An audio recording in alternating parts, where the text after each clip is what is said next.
Have you ever walked away from an argument and replayed the conversation in your head for hours, thinking of what you should have said, feeling your chest tight, your mood ruined, your peace stolen by someone who probably slept peacefully that night?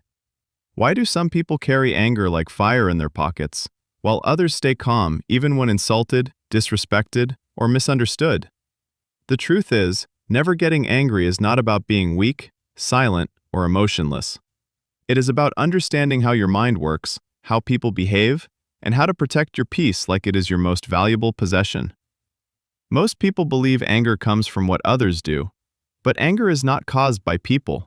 It is caused by the meaning we attach to their actions. Two people can hear the same insult. One laughs, the other explodes.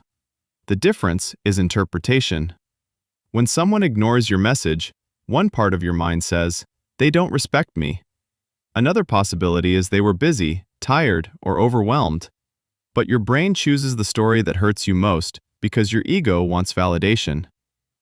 Anger is often wounded pride wearing armor. If you want to never be bothered by others, the first lesson is this: stop taking things personally. People are not reacting to you, they are reacting to their fears, insecurities, upbringing, stress, and beliefs. The rude driver is late to work. The angry boss is scared of failure. The disrespectful friend is insecure about their life. You are only the surface they crash into. Once you truly understand this, anger starts losing its power. The second lesson is emotional distance. Not every comment deserves a response. Not every insult deserves a reaction. Not every opinion deserves space in your mind. Imagine a car dashboard lighting up with warning signals every minute. If you reacted to all of them instantly without diagnosis, you would destroy the engine. But instead, you read the system, analyze the fault code, and respond calmly. People are like faulty sensors. Some are miswired, some are damaged, some are sending wrong signals. You don't smash the dashboard. You diagnose and move on. Emotional maturity is diagnostic thinking applied to human behavior. The third lesson is expectation control. Most anger comes from expecting people to behave like us. You expect honesty because you are honest. You expect loyalty because you are loyal.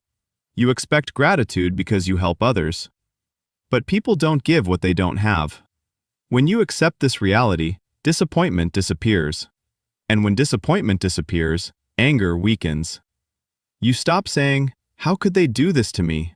You start saying, "That's who they are," and you adjust accordingly. The fourth lesson is understanding ego. Ego is the voice that whispers, "You must win this argument." Peace is the voice that says, "You don't need this fight." Many arguments are competitions for dominance, not truth. People argue to protect identity, not to learn. If you argue with someone who is defending their pride, you are not talking to their mind. You are fighting their fear. And fear never listens. Sometimes the strongest move is silence. Not silence from weakness, but silence from clarity. When someone tries to provoke you, they are offering you emotional poison. If you drink it, you suffer. If you refuse, they hold their own poison. The fifth lesson is emotional conditioning. You don't suddenly become calm. You train calmness like a muscle. When someone annoys you, pause before reacting. Count slowly. Breathe deeply. Observe your body. Ask yourself, will this matter in 1 week, 1 month, 1 year? Most anger dissolves when viewed from the future. This is similar to how you troubleshoot electrical faults in a car. You don't panic because a light blinked. You check connections, voltage, continuity. You take a systematic approach. Train your mind to do the same. The sixth lesson is boundaries. Never getting angry does not mean allowing disrespect. It means responding wisely. There are 3 powerful responses to toxic people: distance, clarity, and consequence. Distance means you reduce interaction. Clarity means you state your limits calmly. Consequence means you act if limits are ignored. You don't need anger to enforce boundaries.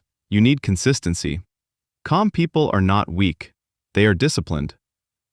The seventh lesson is emotional ownership. Many people use others as excuses for their feelings. He made me angry. She ruined my mood. They upset me. No one controls your emotions unless you give them permission. Your reaction is your responsibility. Once you accept this, you stop being a victim of people's behavior. You become the manager of your inner world. And this changes everything. The eighth lesson is perspective.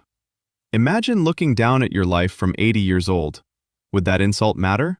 Would that argument matter? Would that rude comment matter? Most conflicts are tiny when seen from a bigger timeline. Calm people live with long-term vision. Angry people live in short-term emotion. The ninth lesson is compassion. People who hurt others are often hurting inside.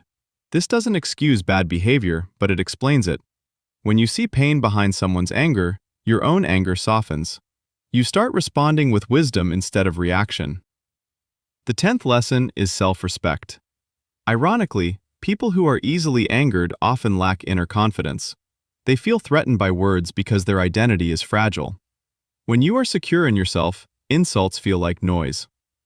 If this video spoke to you, please like, share it with someone who needs to hear this, and subscribe to Psychology of Things for more deep, real-life psychology stories that help you grow. Thank you for watching, and remember, understanding yourself is the first step to changing your life.